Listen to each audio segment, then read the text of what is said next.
15 billion miles from Earth, moving away from us at 38,000 miles an hour, a 49-year-old spacecraft just went a little quieter. On April 17th, 2026, engineers at NASA's Jet Propulsion Laboratory sent a command out into the dark, a signal that took nearly a full day just to arrive. And when it finally reached its target, one of the last working instruments on Voyager 1 shut itself off for good. It wasn't a malfunction. It wasn't an accident. It was a deliberate, carefully calculated decision by the same team that's been keeping this spacecraft alive for nearly 5 decades. And it confirms something scientists and space fans have quietly feared for years. Voyager 1 is dying, slowly, on its own schedule, exactly the way everyone who's followed this mission always knew it eventually would.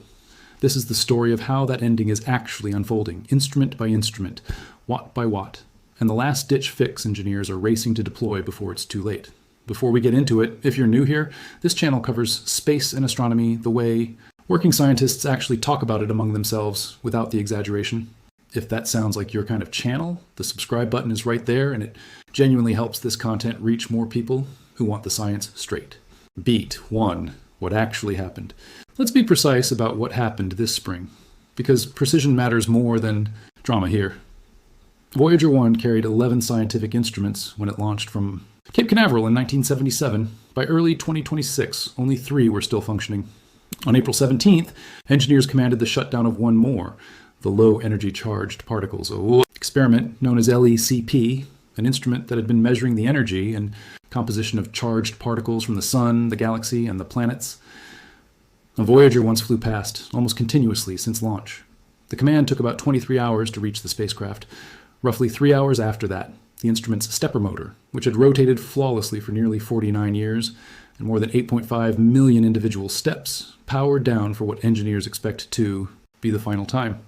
Stimatios Krimigas, the instrument's principal investigator at Johns Hopkins Applied Physics Laboratory, wrote afterward that the stepper had kept working, even after its supplemental heater was switched off to save power and its temperature dropped to nearly minus 62 degrees Celsius, calling it, in his words, the stuff that dreams are made of. It's a small human detail buried inside an otherwise mechanical shutdown, and it captures something important about this story. The people running this mission aren't detached from what's happening. They've spent decades with this spacecraft, and every shutdown is something closer to a decision they have to live with, not just execute. With LECP gone, Voyager 1 is left with 2 functioning science instruments, its magnetometer and its plasma wave subsystem. That's it, out of 11. Beat 2, the thing nobody can fix. Here's the part that makes this different from a normal equipment failure, and the part that's genuinely been feared since long before this specific shutdown. Voyager 1 doesn't run on solar power. It's too far from the sun for that to work. Instead, it runs on 3 radioisotope thermoelectric generators, devices that convert heat from the natural radioactive decay of plutonium-238 into electricity. That decay is a fixed physical process. It cannot be sped up, slowed down, repaired, or refueled. T simply happens, at a predictable, unstoppable rate, whether anyone on Earth wants it to or not. At launch, those generators produced roughly 470 watts of usable power, enough to run all 11 instruments along with the spacecraft's heaters, transmitter, and onboard systems comfortably. Nearly 5 decades later, that output has fallen by about 4 watts every single year, a slow, steady, mathematically certain decline with no bottom that can be reset. As of the LECP shutdown in April 2026, the generators were producing less than half of what they started with. There is no version of this story where that number goes back up. The only lever engineers have is deciding one system at a time, what gets to keep drawing power from an ever-shrinking supply, and what gets sacrificed to keep everything else alive a little longer. That's the fear underneath this whole story, the one this shutdown confirms, rather than introduces. Voyager 1 was never going to fail in some dramatic, single moment. It was always going to fade, instrument by instrument, watt by watt, exactly like this. Beat 3, how close the call actually was. The timing of this particular shutdown wasn't arbitrary, and understanding why reveals just how thin the margins have become. In late February 2026, during a routine roll maneuver, a scheduled operation used to calibrate the spacecraft's magnetometer, Voyager 1's power draw briefly spiked in a way engineers hadn't fully anticipated. That spike pushed the spacecraft dangerously close to triggering its automatic undervoltage fault protection, a built-in self-preservation system that would have forced Voyager 1 into a defensive shutdown of critical systems, followed by a slow, uncertain multi-day recovery process, if it recovered at all, conducted entirely through a communication loop that now takes roughly 2 full days round trip. That near miss is what pushed the LECP shutdown from a planned, gradual decision into something closer to an urgent one. Engineers chose to proactively retire the instrument rather than risk the spacecraft tripping its own safety systems and potentially losing far more capability all at once, in an uncontrolled way, with no chance to intervene in real time. It's a useful detail, because it shows this isn't engineers casually deciding which nice-to-have science experiments to switch off on a whim. It's crisis management playing out in extreme slow motion, across a communication delay that makes every decision higher stakes than it would be for almost any other machine humans have ever built. Beat 4. The long pattern before this one. This shutdown didn't come out of nowhere, and it won't be the last. It's the latest entry in a pattern that stretches back decades. Voyager 1's imaging system in ultraviolet. Spectrometer were switched off years ago, well before interstellar space, once their scientific usefulness for the mission's later phase had passed. The cosmic ray subsystem was shut down in February 2025, barely a year before LECP followed it into silence. Each of these decisions has followed the same underlying logic. Identify what the spacecraft can survive losing, weigh that loss against how much operational life it buys, and execute the trade knowingly, with full awareness that every switch flipped off is very unlikely to ever be flipped back on again. Engineers estimate that the LECP shutdown alone buys Voyager 1 roughly 1 additional year of operating life. 1 year purchased by permanently retiring an instrument that had operated almost without interruption since Gerald Ford was president. That's the exchange rate this mission now runs on, and it's expected to keep getting less favorable as the power budget keeps shrinking. Beat 5, the Big Bang. All of that makes what comes next genuinely high stakes. Rather than continuing to shut down instruments one at a time indefinitely, the Voyager team has been finalizing a far more ambitious intervention, one they've internally nicknamed the Big Bang. The idea is to swap out a whole cluster of the spacecraft's older, comparatively power-hungry components for lower-power alternatives, all in a single coordinated reconfiguration, rather than continuing the current strategy of picking off individual systems, one shutdown at a time. Because the maneuver is inherently risky, involving deep changes to how a nearly 50-year-old spacecraft manages its own power at a distance, where any mistake can't be corrected quickly, the team chose to test it first on Voyager 1's twin. Voyager 2, which is closer to Earth and has slightly more power margin to work with, underwent Big Bang. Testing in May and June of 2026, functioning as the safer proving ground before anyone attempted the same fix on its more distant, more power-constrained sibling. If that testing went well, engineers plan to attempt the same reconfiguration on Voyager 1 no earlier than July 2026, a deliberately cautious sequencing meant to catch problems. On the spacecraft, that's easier to recover if something goes wrong. The payoff, if it works, is significant. Beyond simply extending Voyager 1's operational life further into the 2030s, there's even a realistic chance the maneuver could free up enough power to switch the newly retired LECP instrument back on, reversing, at least partially, one of the very sacrifices that made the fix necessary in the first place. That's not guaranteed, but it's the kind of possibility that's kept a team of engineers working on a spacecraft most of humanity assumes is basically finished, treating it instead as a genuine, ongoing engineering problem still worth solving. Beat 6. What's still running and why it matters. It's worth pausing on why any of this is worth the effort, because Voyager 1 isn't just old, it's genuinely irreplaceable. It's one of only 2 spacecraft, alongside Voyager 2, that have ever operated beyond the Heliosphere, the vast bubble of solar wind and magnetic field that the sun projects out into space, marking the practical boundary between our solar system and true interstellar space.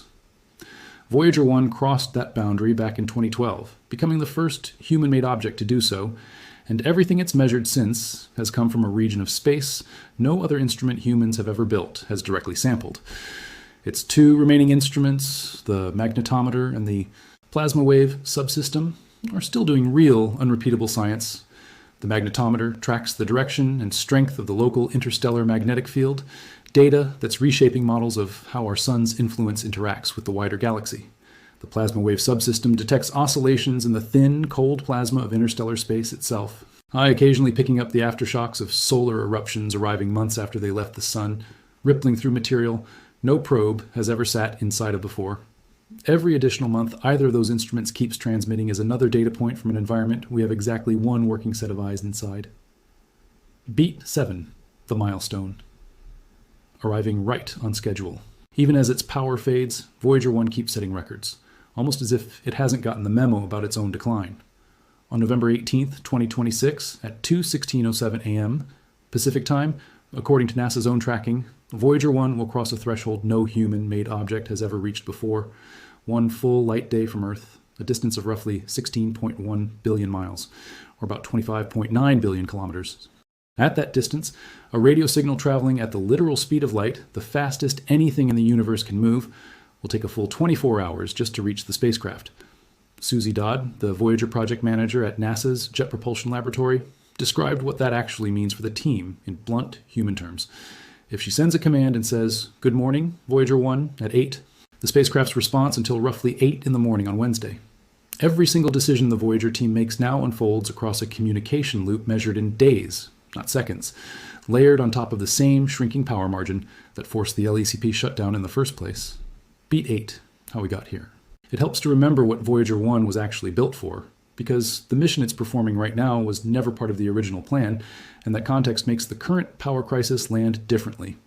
Voyager 1 launched on September 5th, 1977, with a primary mission lasting a handful of years, fly past Jupiter, fly past Saturn, study their moons, rings, and magnetic environments in more detail than any spacecraft before it. And then, if it survived that far, keep transmitting for as long as it reasonably could. Nobody on the original engineering team was designing specifically for a spacecraft that would still be sending data home from beyond the edge of the solar system's influence half a century later. That outcome exceeded even the most optimistic internal projections at the time. Along the way, Voyager 1 delivered some of the most consequential planetary science of the 20th century. Its Jupiter flyby in 1979 revealed active volcanoes on the moon Io, the first confirmed volcanic activity found anywhere in the solar system beyond Earth. Its Saturn flyby in 1980 provided the closest, most detailed look at the planet's rings and its large moon Titan that had ever been captured. And it was that specific encounter, the gravitational assist from Saturn, that ultimately set Voyager 1 on the steep upward trajectory out of the plane of the solar system that it's still following today, the same trajectory carrying it toward the constellation Ophiuchus and away from everything humans have ever directly explored. By the time it crossed the heliopause in 2012, becoming the first spacecraft to leave the sun's direct influence and enter true interstellar space, Voyager 1 had already outlived its planned mission by more than 3 decades.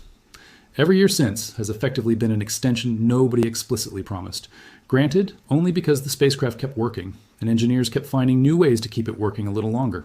The current power crisis isn't a departure from that story. It's the same story, just arriving at its inevitable final chapter. Beat 9, the 50th anniversary target. There's a specific date the Voyager team has openly said they're working toward, and it gives the current power decisions a clear human sense of urgency. Voyager 1 and Voyager 2, both launched in 1977, meaning 2027, marks the 50th anniversary of a mission that was never expected to see its 10th. Dodd and her team have described that anniversary directly as a target worth engineering toward, not just a symbolic date to note in passing after the fact. Every shutdown decision, every proactive instrument retirement, every hour spent finalizing the Big Bang reconfiguration has been made with that milestone, and the years beyond it explicitly in mind. That framing changes how you might read a story like this one. It would be easy to describe an aging spacecraft losing instruments one at a time as simply a slow motion obituary playing out in real time in front of an audience. The engineers actually running the mission describe it differently, not as managing an ending, but as actively extending a life that keeps threatening to end anyway, using every available tool, right up until the physics genuinely leaves them with no further options. Both framings describe the same set of facts. Only one of them is the way the people who've spent their careers on this spacecraft actually talk about what they're doing. There's also a broader significance beyond sentiment. Every additional month, Voyager 1 keeps transmitting from beyond the heliosphere, extends the only continuous, real time dataset humanity has ever collected from true interstellar space. Future missions specifically designed to study this same region, including concepts NASA has discussed for a dedicated interstellar probe launched decades from now with far more advanced instruments, will still rely on Voyager 1 and Voyager 2's current data as the baseline against which everything new gets compared. In a very real sense, every extra year engineers managed to squeeze out of a plutonium power source built in the 1970s is a year of irreplaceable calibration data for missions that haven't been designed yet. Why this matters? Here's the bigger picture worth sitting with. None of what's happening to Voyager 1 is a surprise exactly. Every engineer who's ever worked on this mission has known since the beginning that a spacecraft running on decaying plutonium would eventually run out of usable power, that instruments would have to go dark one at a time, and that someday the last transmission would arrive and nothing would come after it. That's not new information. What this specific moment confirms is how close that math has actually gotten. and how carefully, deliberately, and honestly the people managing it are handling every step of a decline they can slow down but never actually reverse. There's something worth respecting in that. This isn't a story about a machine failing unexpectedly. It's a story about a nearly 50-year-old spacecraft's human caretakers making hard, transparent, well-reasoned trade-offs in full public view. Buying single extra years of operation through instruments they know they're very unlikely to ever switch. Back on, all in service of keeping humanity's furthest, oldest active connection to the interstellar medium alive, just a little longer than the raw physics would otherwise allow. It's also worth noting what doesn't happen when a mission like this eventually does go silent. Voyager 1 will not stop moving. It will not fall, crash, or burn up the way a satellite closer to Earth eventually might. Once its transmitter finally goes quiet for good, whether that happens in the 2030s, as engineers now hope, or sooner if the Big Bang reconfiguration doesn't deliver the margin they're counting on, the spacecraft itself will simply keep going, coasting outward under nothing but the momentum it picked.